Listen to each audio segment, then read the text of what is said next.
प्रिय दर्शकों नमस्कार। आज आप सभी के समक्ष एक युवक की जन्म कुंडली लेकर मैं उपस्थित हुआ हूँ।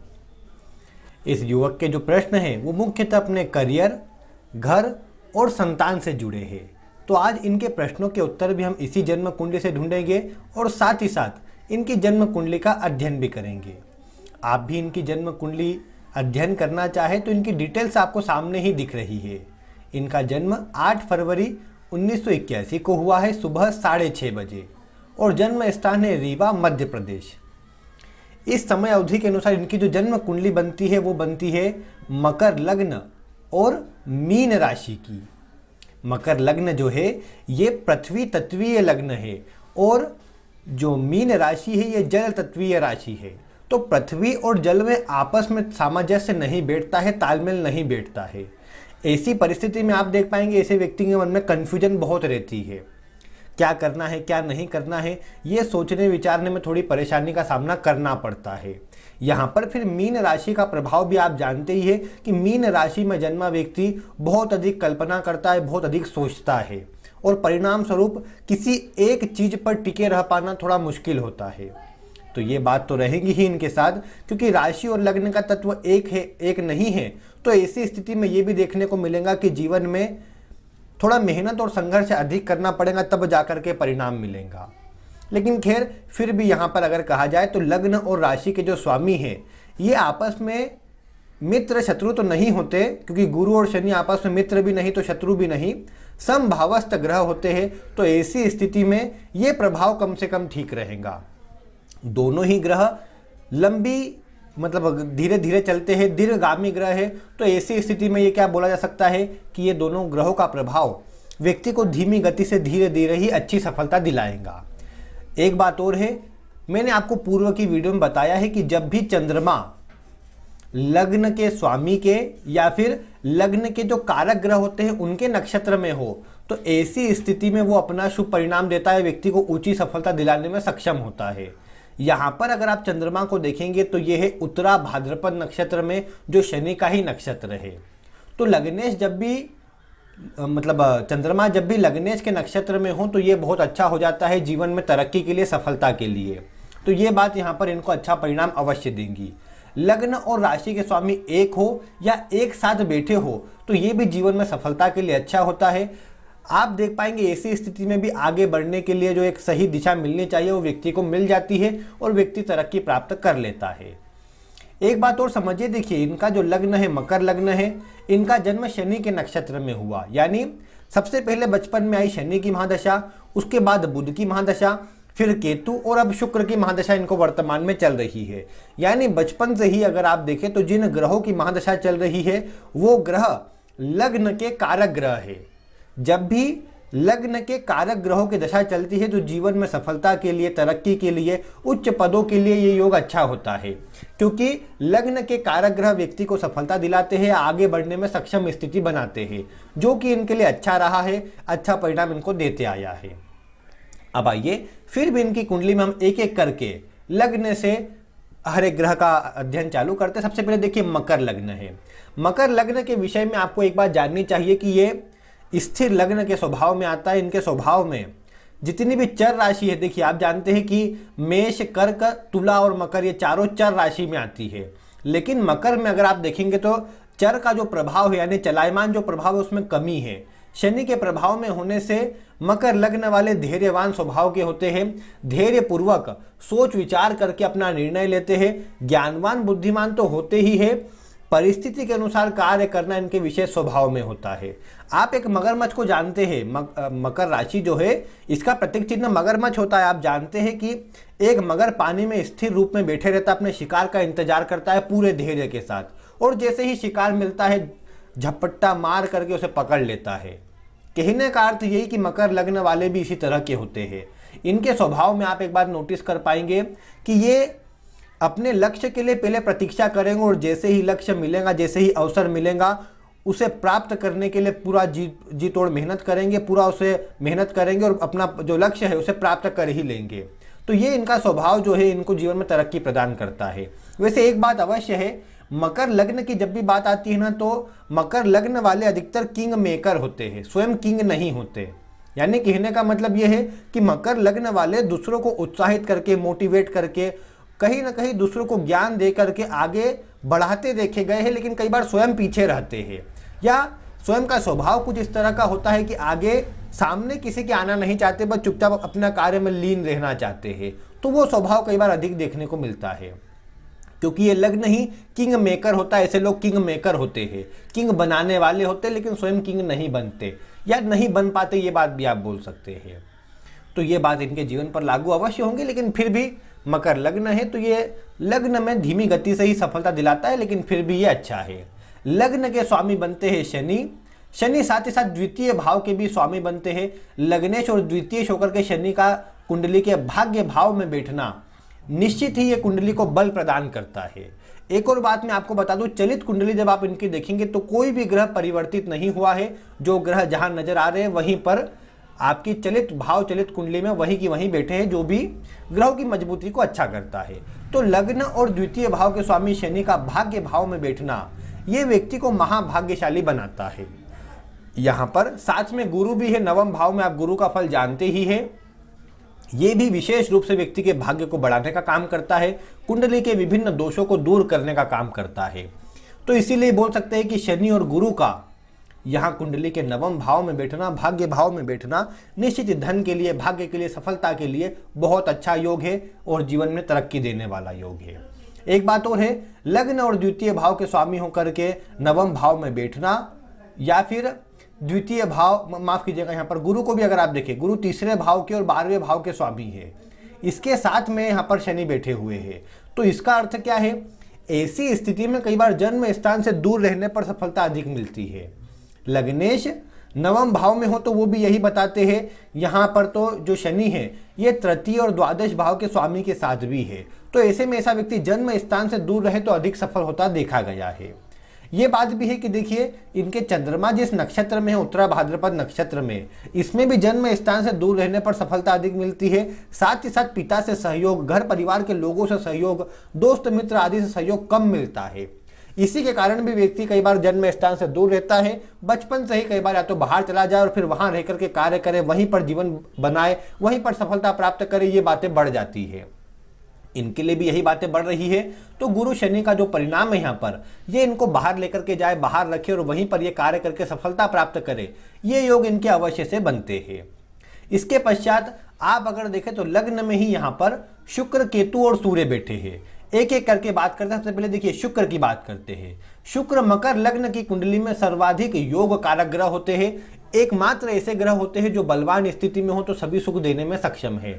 यहाँ पर शुक्र बलवान स्थिति में तो आप कह सकते हैं, लेकिन कुछ कमियां अवश्य है जो मैं आपको बताता हूं। लेकिन पहले देखिए पंचम भाव के स्वामी होकर के लग्न में बैठे हैं, तो ऐसे व्यक्ति को ज्ञानवान बनाएंगे। ऐसा व्यक्ति जल्दी ही बातों को सीख जाए, सभी बातों को सीख करके आगे बढ़े, ये बातें आपको देखने को मिलेंगी। अपने ज्ञान का ऐसा व्यक्ति अधिक उपयोग करेगा, ज्ञान बुद्धि से, विवेक से जुड़ा काम करेगा भी, उसमें सफलता भी प्राप्त करेगा।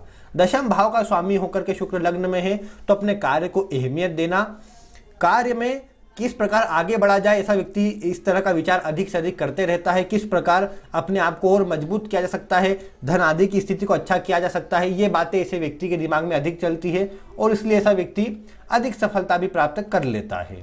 यहाँ शुक्र का लग्न में ये शुक्र 11 डिग्री पर बैठे हैं, मजबूत स्थिति में बैठे हैं, तो ये शुक्र यहाँ बलवान तो अवश्य है। इसके साथ में अगर आप देखें तो यहाँ पर देखिए केतु और सूर्य बैठे हैं। एक शुभ ग्रह के साथ दो पापक ग्रह बैठ जाएंगे, तो ऐसी स्थिति में वो शुभ ग्रह का जो प्रभाव है उसमें कमी अवश्य आ जाएंगी। तो यहाँ पर शुक्र के साथ केतु और सूर्य का बैठना शुक्र के बल को कम कर देगा।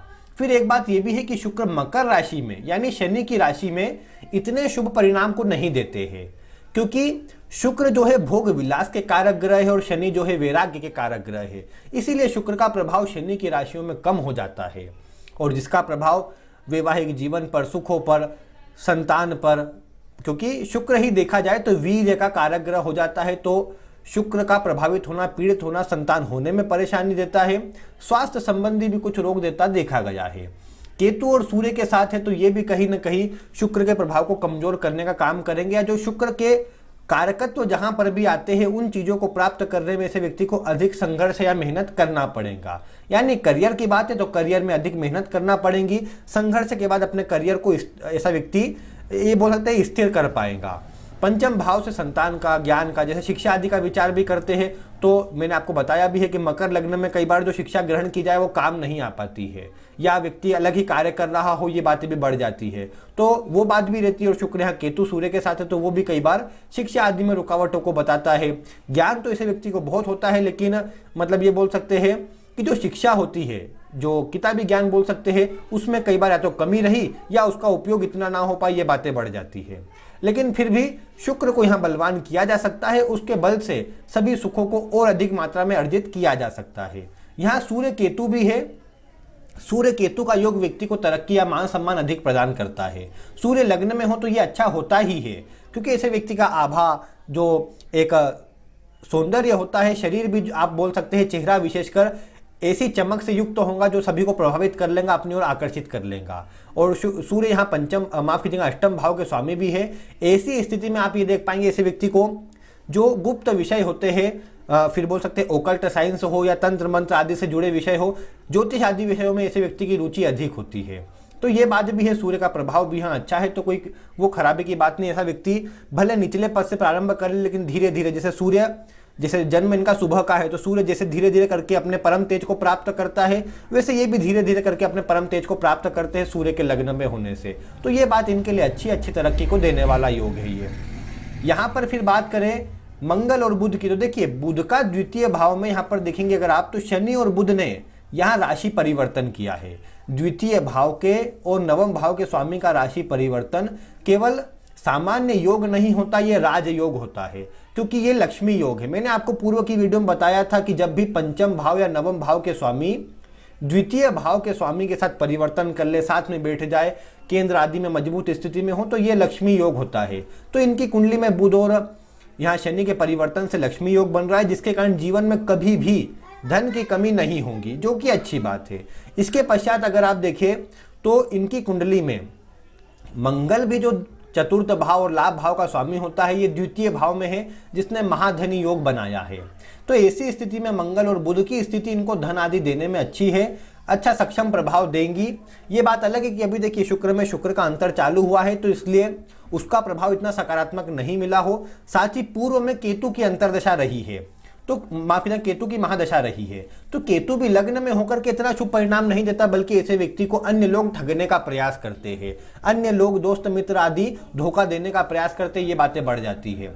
तो केतु का प्रभाव जो महादशा में रहा होगा उसमें भी कुछ न कुछ कमी तो देखने को मिली ही होगी, तो ये बात अवश्य रहती है। लेकिन मंगल और बुध की बात जहां तक करें तो वो अच्छा है। और यहाँ पर अगर देखा जाए तो शुक्र की महादशा में आगे आने वाले अंतर में इन ग्रहों का प्रभाव जो है और कई गुना अधिक मात्रा में मिलेगा, जो व्यक्ति को सफलता देने का काम करेगा। मंगल द्वितीय भाव में हो तो ऐसा व्यक्ति जिम्मेदारियों को उठाने वाला होता है। घर परिवार में छोटा भी हो तो बड़े भाई की तरह कार्य करता है, या जिम्मेदारियों को ऐसा उठाता है कि बड़े भाई के समान ही प्रतीत होता है। तो मंगल बुध का परिणाम जो है यहाँ पर वो एक अच्छा शुभ परिणाम होता है। ये बात अलग है कि ऐसा व्यक्ति जो भी बात है सीधे सच सामने मुंह पर बोल देता है। लग्न में सूर्य होने पर भी यही होता है, जिसके कारण ऐसे व्यक्ति के गुप्त शत्रु बहुत बन जाते हैं। एक और बात ध्यान रखें, जब भी छठे भाव का स्वामी मंगल के साथ बैठा हो या छठे भाव का स्वामी मंगल हो, तो ऐसे व्यक्ति के गुप्त शत्रु अनेक होते हैं। गुप्त शत्रु से तात्पर्य यह है कि ऐसे लोग जो आपके सामने तो अच्छी बातें करते हैं, लेकिन वही आपकी पीठ पीछे बुराई करने का कार्य करते हैं, आपकी बदनामी या आपके कार्य को बिगाड़ने का काम करते हैं। तो ऐसे व्यक्ति के जीवन में, ऐसे व्यक्ति के वाणी के कारण ऐसे लोग बहुत से मिल जाते हैं जो ऐसे व्यक्ति की बुराई भी करते हैं, कार्य में अवरोध भी उत्पन्न करते हैं। लेकिन यहाँ पर मंगल और बुध अच्छी स्थिति में बैठे हैं, शनि का प्रभाव भी छठे भाव पर आ रहा है, इसीलिए ऐसा व्यक्ति शत्रुहंता भी होगा और सभी प्रकार की शत्रु आदि से ऐसा व्यक्ति मुक्त रहेगा, उनसे परेशानी ऐसे व्यक्ति को नहीं आएगी।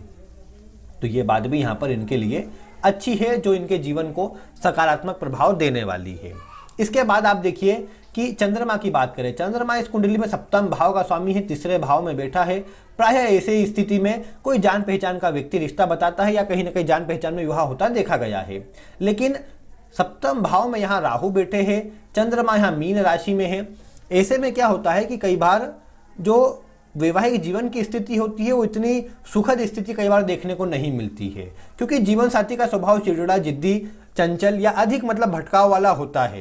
परिणाम स्वरूप सामान्यतः देखने को मिलता है कि तालमेल बिठा पाने में थोड़ी परेशानी होती है। फिर मकर लग्न की बात करें तो मकर और कर्क दोनों ही स्थिति में दोनों ही राशि पूरी तरह विपरीत होती है।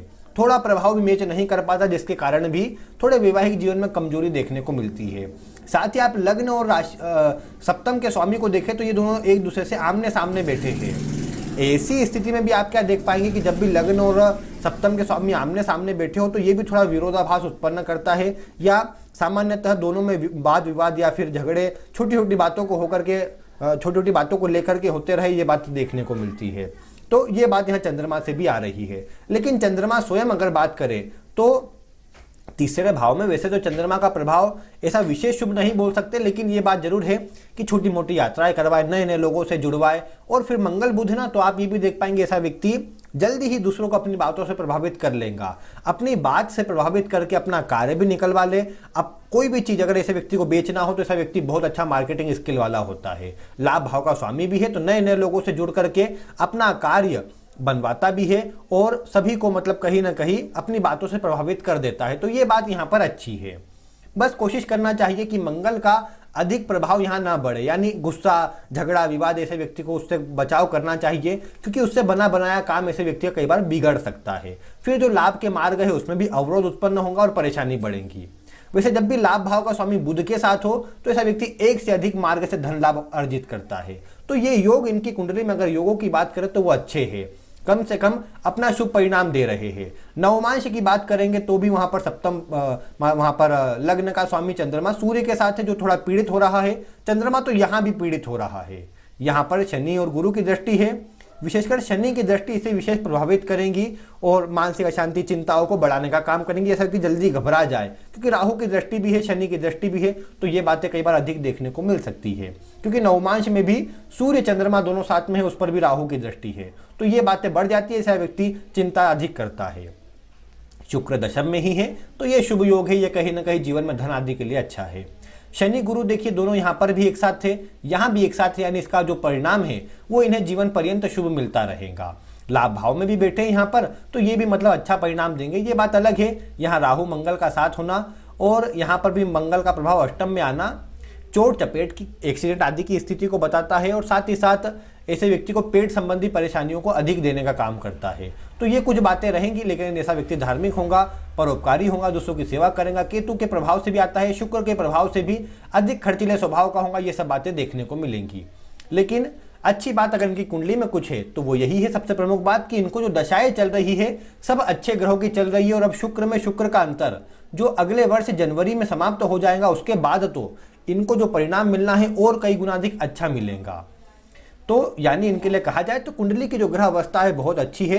एक और सूत्र मैं आपको बता देता हूं कि देखिए, जन्म कुंडली में शनि और गुरु दोनों में से कोई भी एक वक्री हो या दोनों वक्री हो, और ये दोनों किसी प्रकार के संबंध में आ जाए, यानी राशि परिवर्तन कर ले या एक साथ बैठे हो या एक दूसरे को दोनों देखते हो, तो ऐसी स्थिति में ये जो योग होता है, ऐसे व्यक्ति को जो भी ऐसा व्यक्ति कार्य करे उसमें अच्छी पकड़ प्रदान करता है। ऐसा व्यक्ति अपने कार्य से अपनी पहचान बनाता है। तो ये योग इनकी कुंडली बना हुआ है, अपने कार्य से अपनी अलग पहचान बनाएंगे और अपने मान सम्मान को बढ़ाएंगे। ये योग यहाँ पर अच्छा है। द्वितीय भाव से परिवर्तन भी है, तो इनके नाम से इनके घर परिवार के लोगों को जाना जाए, ये बातें भी देखने को मिलेंगी, जो इनके लिए, इनके घर परिवार वालों के लिए अच्छी बात है। अब आइए देखते हैं इनकी जो प्रश्न है उनके लिए इनकी इस कुंडली में क्या स्थिति है। करियर की बात करें तो देखिए, पंचम भाव इनका बलवान है, पंचम में बुध की स्थिति, गुरु की स्थिति, शुक्र की स्थिति यहाँ पर अच्छी है। ऐसी स्थिति में ऐसा व्यक्ति ये बोल सकते हैं आप कि पंचम भाव यानी ज्ञान से जुड़ा काम तो कर ही सकता है। पंचम भाव से ही शेयर मार्केट आदि का विचार करते हैं। मंगल बुध का योग फाइनेंस से जुड़े कार्यों में सफलता दिलाता है, और गुरु शनि भी इसी तरह के कार्यों में आते हैं। फाइनेंस से जुड़े सेक्टर में सफलता के योग बढ़ते हैं। तो ये वर्तमान में शेयर मार्केट से जुड़ा काम कर भी रहे हैं, तो उसमें ही इनके सफलता के योग बनते भी हैं। सूर्य भी लग्न में है, जो अष्टम भाव के स्वामी है। अष्टम भाव मतलब गुप्त धन या फिर कहीं से जो अधिक मात्रा में आकस्मिक धन की प्राप्ति होना, ये बातें बढ़ती है इससे। तो ये योग इनकी कुंडली बनता है। मंगल का प्रभाव जब भी अष्टम भाव पर आता हो, दृष्टि युति या बैठने से वहां पर आए, अष्टम भाव में मंगल हो, तो ये भी बात भी देखने को मिलेंगी।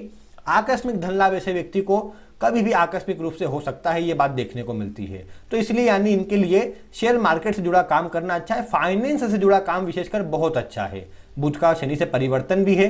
बुध शनि का परिवर्तन बीटेक आदि करके या फिर बैंकिंग आदि से जुड़े कार्यों में एमबीए आदि करके भी सफलता दिलाता है, और फाइनेंस से जुड़ा काम स्वयं का भी किया जाए तो उसमें भी परेशानी नहीं देता है। तो यानी इनके लिए कहा जाए तो जो परिणाम है वो यही बता रहा है कि ये स्वयं से अपने जीवन में सबसे प्रमुख रूप में, क्योंकि चंद्रमा भी अच्छे हैं तो इसीलिए इनके लिए अच्छा, ये चंद्रमा अच्छे से मेरा तात्पर्य ये है कि स्थिर रूप में इनको कम से कम एक कार्य में लगाए रखेंगे, तो ये बात अच्छी है। लग्न के प्रभाव से भी अच्छी है, चंद्रमा के प्रभाव से, गुरु की दृष्टि आ जाने से वो बात भी अच्छी है। इसीलिए अगर ये शेयर मार्केट से जुड़ा काम करे तो उसमें तो अच्छी सफलता है ही। साथ ही साथ यहाँ पर देखिए मंगल जो है ये शनि की राशि में है और चतुर्थ भाव यहाँ पर शुक्र जो है लग्न में भी है। इन्होंने बताया है कि ये जमीन के कंस्ट्रक्शन आदि से जुड़ा काम भी करते हैं, तो ये भी वैसे इनके लिए अच्छा है, क्योंकि देखिए शुक्र लग्न में है। शुक्र बताते हैं चतुर्थ भाव यानी सुखों से जुड़ा काम, वो घर से जुड़ा हो, घर जमीन आदि कुछ बेचना हो उससे जुड़ा काम भी कर सकते हैं, या फिर घर में उपयोग होने वाली चीज़ें वो खाने से जुड़ी हो, वो फिर आप बोल सकते हैं कि घर में डिजाइन आदि या फिर जो डेकोरेशन से जुड़ी चीज़ें होती है उससे जुड़ा काम भी ये कर सकते हैं, उसमें भी इन्हें सफलता अवश्य मिल जाएंगी। सबसे प्रमुख बात यह है कि इनके लाभ भाव में अष्टक वर्ग में आप देखें तो 38 पॉइंट मिले हुए हैं। इसका अर्थ यह है कि इनको जीवन काल में लाभ अधिक प्राप्त होगा। तो ऐसी स्थिति में स्वयं यानी हर कार्य में स्वयं को आगे रखना चाहिए, अपने नाम से भी काम प्रारंभ करें तो कोई परेशानी की बात नहीं है, और साथ ही साथ ये कोशिश करना चाहिए कि स्वयं का कार्य करें, नौकरी आदि यहाँ पर न की जाए, ज़्यादा अच्छा रहे, क्योंकि स्वयं के कार्य में अधिक सफलता मिलेगी नौकरी की बजाय। इसके साथ में आप ये बात देखिए कि यहाँ पर अगर इनकी कुंडली में आप देखें तो इनकी कुंडली में अगर ग्रहों की स्थिति देखें तो वो शुभ अवस्था में है, तो इसीलिए शुक्र में आगे सूर्य लगेंगे तो वहाँ से जो भी परिणाम मिलेगा शेयर मार्केट आदि के लिए भी अच्छा होगा, कंस्ट्रक्शन आदि जुड़ा काम करते तो वो भी अच्छा रहेगा। यानी पूरी ओर से इनके लिए जो कार्य कर रहे हैं उसी में सफलता के योग है।